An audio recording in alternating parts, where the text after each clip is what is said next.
we make this breakfast to bring to focus all that we can create from our community, the relationships, the influence, the importance, the value of having a relationship with our government officials.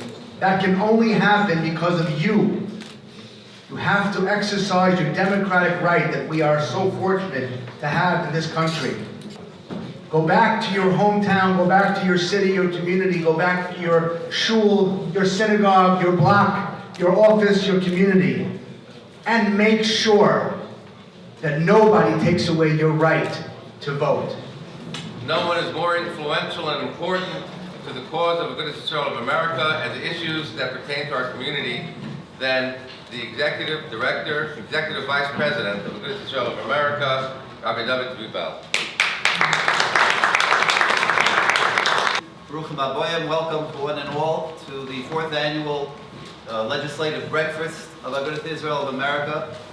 And the mastermind behind these events over the last few years and this year as well is none other than Mr. Ezra Friedlander. And I'd like to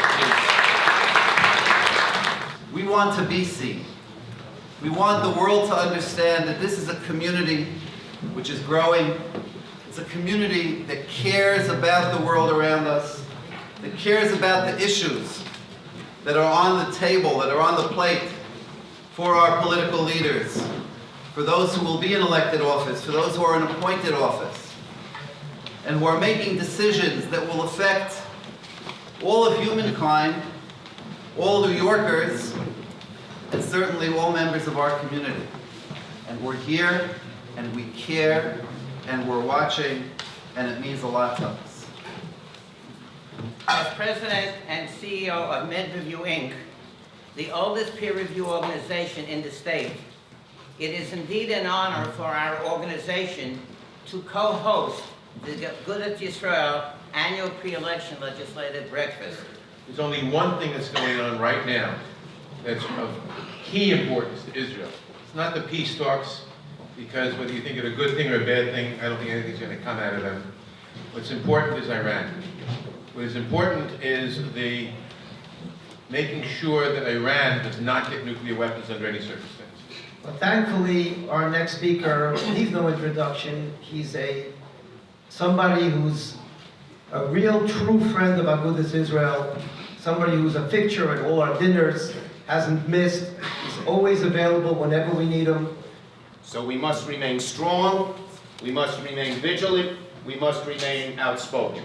And I know there's no better organization than Agudath to do that. So thank you, and I look forward, maybe at the next year's breakfast, to saying that maybe Iran is on the path to giving up nuclear weapons. The one existential threat to the land of Eretz Yisrael. That the American dream is a reality. If you really believe in what you want to do, this is the country that will allow you to do it. Tell you that without money, terrorism really can't survive. And money is very much like oxygen on a fire to terrorism.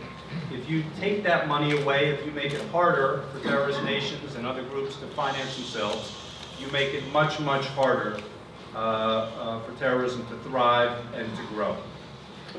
So the hot issues today that for religious freedom include things like teachers for secular studies and yeshiva classes, the era of controversy, which is being handled under the Religious Land Use and Institutionalized Persons Act, which Congressman Nadler and Senator Schumer discussed, is not doing too well in the Hamptons. They've lost the first round of cases there.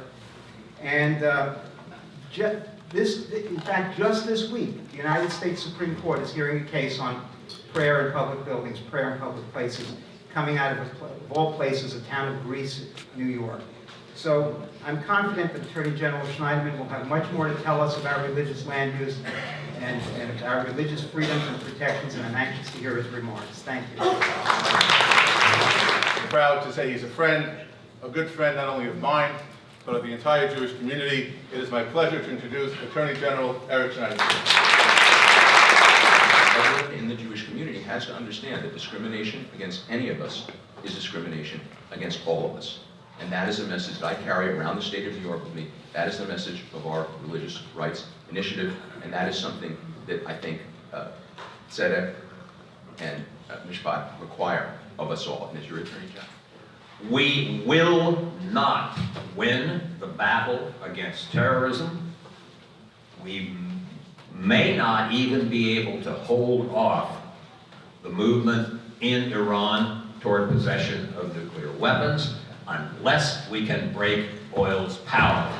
And our sponsors, Pomegranate, and our chairman, our co-chairmen, for stepping forward and supporting what has become a very wonderful event.